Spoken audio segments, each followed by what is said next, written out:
ఇప్పుడు ఆర్ఎస్ ప్రవీణ్ కుమార్ మీ కాంగ్రెస్ పార్టీని టార్గెట్ చేస్తూ ఉండడం ఉద్దేశంతో మీరు ఆర్ఎస్పీని టార్గెట్ చేస్తున్నారు అనుకోవచ్చు. ఎందుకంటే ఈటెల కూడా రీసెంట్గా మీ ముఖ్యమంత్రిని పట్టుకొని టార్గెట్ చేసి కొంత పదజాలంతో మాట్లాడాడు.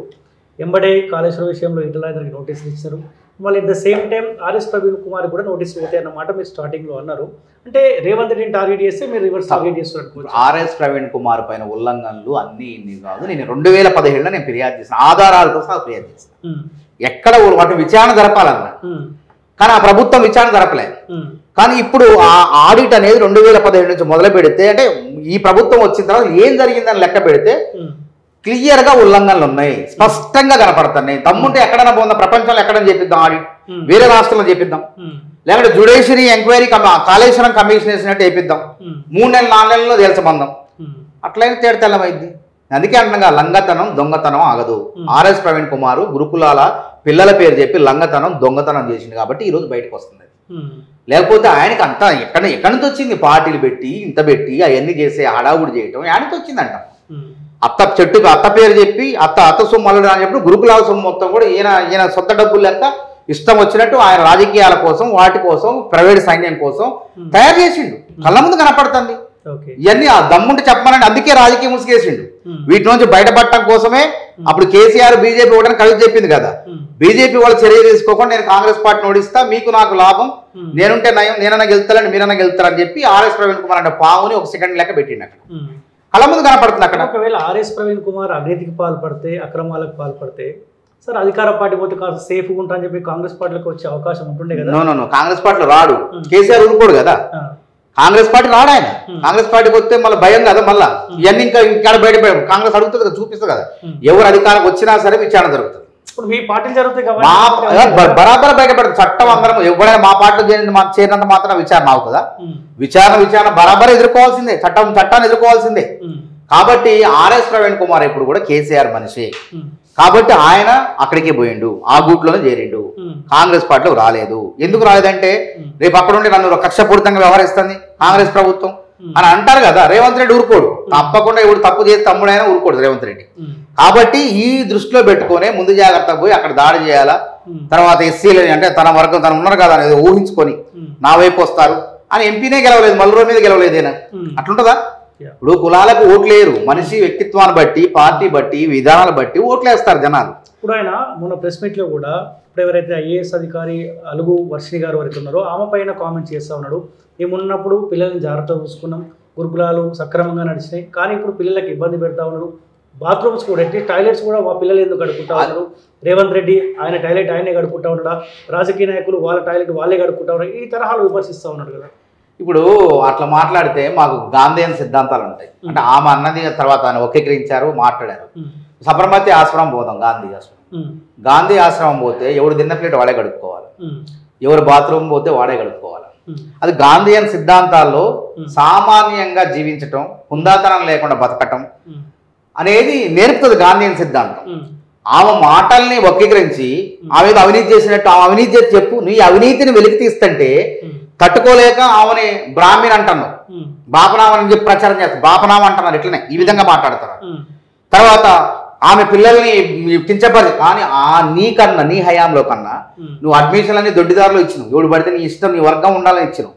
ఈ అడ్మిషన్లన్నీ కూడా మెరిట్ ఎవరికి వస్తే, రాత పరీక్షలో ఎవరికి మెరిట్ వస్తే ఎటువంటి ఫైరవీలు ఆస్కారం లేకుండా మెరిట్ వచ్చిన వాళ్ళకి ఉద్యోగాలు ఇచ్చింది. ప్రమోషన్లు కూడా నువ్వు తన వర్గానికే ఇచ్చినావు, తన వర్గం ఏదైతే ఉందో వాళ్ళకే ప్రిన్సిపాల్ చేసినావు, మిగతా వాళ్ళందరినీ కూడా తొక్కిపడేసినావు. కానీ అలుగు వర్ష అటు చేయలే, నీ దహరాత్రులు రాత్రి పగలు ఉండి నిద్రపోకుండా పదోన్నతులు ఇచ్చింది, ప్రమోషన్లు ఇచ్చింది, అన్ని బదిలీలు చేసింది. కాబట్టి ఇవన్నీ చూసి తట్టుకోలేక ఆమె, ఎందుకంటే ఆ సీట్లో ఉన్నది, ఆ సీట్లో ఎవరి ద్వారా బయటకు వస్తాయి అన్ని ఆమె ద్వారా బయటకు వస్తాయి. ఆడిట్ జరిగినా ఏదైనా కానీ ఆమె ద్వారా ఫిర్యాదు కూడా రేపు ఆమె చేయాలి. కాబట్టి ఆమెను టార్గెట్ చేసిండు ఆర్ఎస్ ప్రవీణ్ కుమార్. ఇప్పుడు ఎస్ఆర్ శంకరన్ అని ఈ సందర్భం గుర్తుపెట్టుకోవాలి. ఆయన ఒక బ్రాహ్మణ్, కేరళ.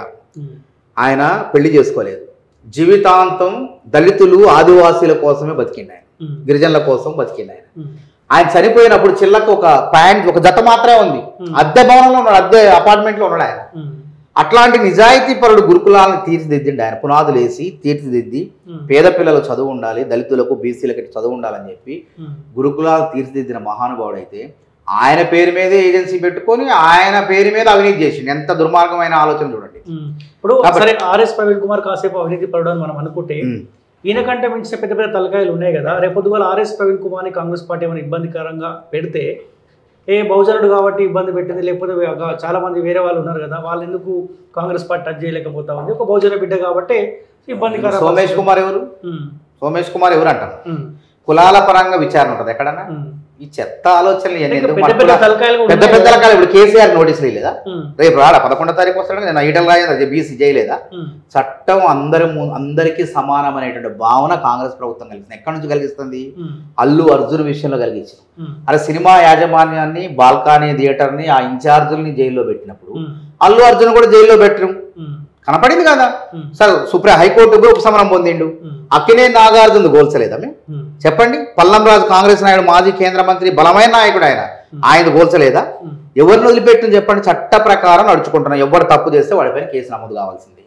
అట్లనే ఇప్పుడు సోమేష్ కుమార్ పైన సిఐడి నోటీసులు ఇచ్చింది. అభయ్ కుమార్ పోయిండు. అదే విధంగా రేపు జరిగేది ఆర్ఎస్ ప్రవీణ్ కుమార్కి. చక్కగా చించలు కూడా తర్వాత చర్లపల్లి జైలుకు పోవాల్సి వస్తుంది. ఎవడైనా సరే అవినీతి చేస్తే తప్పకుండా పోవాల్సింది. అందుకే నేను మొదటి నుంచి లంగతనం, దొంగతనం ఇది ఆగదు. కాబట్టి గురుకులాలు ఇప్పటికి ఆయన హయాంలో కన్నా ఇప్పటికన్నా ఇంకా అభివృద్ధి పదం నడచకపోతున్నాయి. ఇంకోటి విషాహారాలు, కలుషిత ఆహారాలు. దాని కర్త కర్మ కృత్రిమ కలుషిత ఆహారాలు చేసింది ఎవరు? ఆర్ఎస్ ప్రవీణ్ కుమార్ మనుషులు కాదా? అసిస్టెంట్ కేర్ టేకర్లుగా మెస్సుల్లో ఉండి కాంగ్రెస్ ప్రభుత్వాన్ని బద్నాం చేయడం కోసం, అలుగు వర్షిణిని బద్నాం చేయడం కోసం కావాలని వాళ్ళ మనుషులతో పిల్లలు తినే ఆహారంలో కలిపింది వాళ్ళు కాదా? అవన్నీ కూడా విచారణ తెలుస్తున్నాయి. కాబట్టి ఎప్పుడైతే అలుగు వర్షిని అప్రమత్తమై వాళ్ళందరినీ తొలగించిందో, రాష్ట్ర వ్యాప్తంగా వాళ్ళ అసిస్టెంట్ కేర్ టేకర్లు అందరినీ తొలగించిందో అప్పటి నుంచి వీళ్ళ భయం మొదలైంది. కంప్యూటర్ అందులో ఎవడైతే ఉండో ఇప్పుడు ఆడ మాట్లాడిన అంశం ఉంది. ఆ మాట్లాడేది ఏదో మాట్లాడితే దాన్ని వెనక ముందు కట్ చేసి ముందు పెట్టారు. ఎవరు పెట్టారు? ఆయన మనుషులే పెట్టారు అక్కడ. కాబట్టి దానిపై అసలు అంటే ఆడియో బయటకు వచ్చింది, ఎవరు పెట్టారు, అసలు దాంట్లో కట్ చేసింది ఏంటంటే వాస్తవాలు కూడా తెలవాలి.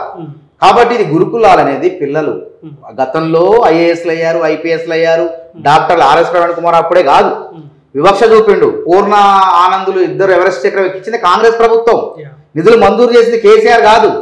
ఎమ్మట కేసీఆర్ కావాలా కేసీఆర్ ప్లేట్ ఫిరాయించి అక్కడ కేసీఆర్ జెండా ఎగరేసి అంటే ఆ విధంగా వాలిపోతున్నారు అనమాట. ఇక ప్రాణజీవిగా మారిపోయి ఎవరుంటే వాళ్ళ ఎమ్మడి వాళ్ళ భజన చేయడం ఆర్ఎస్ ప్రవీణ్ కుమార్కి ఇష్టం.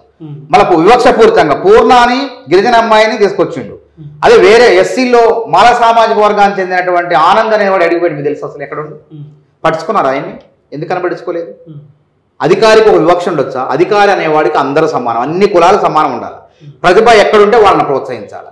కాబట్టి తన వర్గాన్ని ప్రోత్సహిస్తూ వేరే వర్గాలను తొక్కేయటం ఎంతవరకు న్యాయం? కాబట్టి ఈ ఉల్లంఘనలన్నీ కూడా బయటకు వచ్చినాయి. అనేక, ఒకటి కాదు, రెండు కాదు, అనేక అక్రమాలు పుట్ట ఆర్ఎస్ ప్రవీణ్ కుమారు. కాబట్టి ఆర్ఎస్ ప్రవీణ్ కుమార్ అంబేద్కర్ ముసుగులో ఉన్నటువంటి, అంబేద్కర్ ముసుగేసుకున్నటువంటి వ్యక్తి. ఆ ముసుగు దొరికిపోద్ది. ఎందుకోసం నటిస్తాడు ఆయన, ఒక నటన మాత్రమే ఆర్ఎస్ ప్రవీణ్ కుమార్ది. కాబట్టి తొందరలోనే ఆర్ఎస్ ప్రవీణ్ కుమార్ పైన విచారణ పూర్తి చేయాలి అని రాష్ట్ర ప్రభుత్వాన్ని మేము కోరుతున్నాం. అసలు విషయాలు ఎవరు గురుకులాలను సక్రమంగా నడిపారు, అలుగు వర్షం నడుపుతుందా, ఆర్ఎస్ ప్రవీణ్ కుమార్ నడిపిండా అనేది త్వరలో బయటపడింది.